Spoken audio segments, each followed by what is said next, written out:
উনি যখন মারা যান ওনার ছেলে তারেক রহমান সন্ধ্যা থেকেই ছিলেন, সন্ধ্যার পর থেকেই। তার স্ত্রী ডাক্তার জুবাইদা রহমান ছিলেন, ছোট ছেলে একদম বিছানার পাশে। মাল্টি অর্গান ফেলিওর হয়ে শেষ মুহূর্তে ওনার হার্ট আর কাজ করছিল না। তার মৃত্যু ঘটতে পারে এমন সংবাদও উনি খুব শান্তভাবে গ্রহণ করেছেন। এবং আমাদের উপর আমাদের যেটা সবচেয়ে ভালো লেগেছে, যিনি আমাদের ছেড়ে অন্য কোথাও কখনো চিকিৎসা নিতে চান না। শেষ সময় বেগম খালেদা জিয়ার পাশে যারা ছিলেন, ভিউয়ার্স পুরো ভিডিওটি শুরু থেকে শেষ পর্যন্ত দেখে অবশ্যই আপনার মতামতটি জানিয়ে দিন, আর ভিডিওটি বেশি বেশি করে শেয়ার করার অনুরোধ রইল।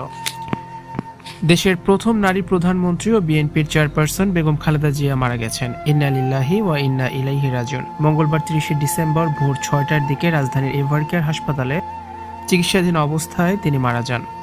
মৃত্যুকালে তার বয়স হয়েছিল 80 বছর। তার মৃত্যুর বিষয়টি নিশ্চিত করেছেন বিএনপির তথ্য ও প্রযুক্তি বিষয়ক সম্পাদক AKM ওয়াহিদুজ্জামান এবং বেগম খালেদা জিয়ার সাবেক প্রেস সচিব মারুফ কামাল খান। মৃত্যুর সময় বেগম খালেদা জিয়ার শয্যার পাশে ছিলেন তার বড় ছেলে ও বিএনপির ভারপ্রাপ্ত চেয়ারম্যান তারেক রহমান। এ সময় হাসপাতালে আরও উপস্থিত ছিলেন তারেক রহমানের স্ত্রী ডাক্তার জুবাইদা রহমান, মেয়ে জাইমা রহমান এবং প্রয়াত ছোট ছেলে আরাফাত রহমান কোকুর স্ত্রী শর্মিলী রহমান সিথি। স্বজনদের মধ্যে ছোট ভাই শামীম ইস্কান্দার ও তার স্ত্রী, বড় বোন সেলিনা ইসলাম সহ পরিবারের অন্যান্য সদস্যরাও সেই সময় হাসপাতালে উপস্থিত ছিলেন। এছাড়া বিএনপির মহাসচিব মির্জা ফখরুল ইসলাম আলম এবং বেগম খালেদা জিয়ার চিকিৎসায় গঠিত মেডিকেল বোর্ডের চিকিৎসকেরা এ সময় উপস্থিত ছিলেন।